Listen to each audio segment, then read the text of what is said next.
So it looks like the Lakers are in discussions to acquire DeAndre Hunter from the Cavs in exchange for Rui Hachimura and Dalton Connect. And this trade may not seem all that great in retrospect, and let me talk about why.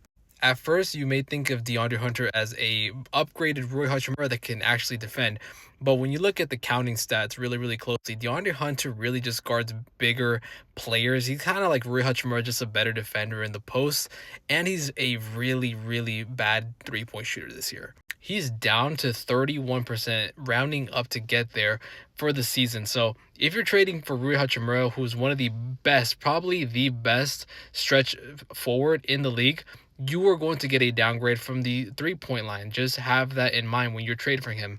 After you've heard this, you're probably asking why are the Lakers even attempting to trade for Hunter? And it is because the Cavaliers are in a difficult spot right now. If you took a look at their cap sheet, they are $18 million over the second apron. So that means they're going to be a very expensive team next year. And if they flame out in the playoffs again, they are going to be a very expensive first round exit team. Going back to the trade at hand, this is why the Cavaliers want to trade for Rui Hachimura's $18 million expiring deal. This would get them below the second apron and make them less expensive for next year. Now, this is where the problem arises with Laker fans.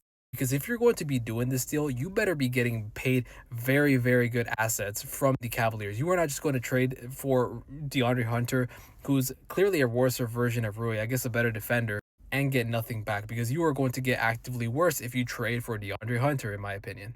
Don't get me wrong, Hunter has his upsides, but if you are going to trade your best 3-point shooter on this team probably for DeAndre Hunter, you better be getting something back. And this is why Laker fans are very against this trade, because unless you're getting some sort of great draft capital, which I would understand at that point, you better be very certain that DeAndre Hunter, who is on a long-term contract through 2027, is going to be your answer to replace Rui. Because if you just do the trade straight up, that just seems like you're making a lateral move for no reason.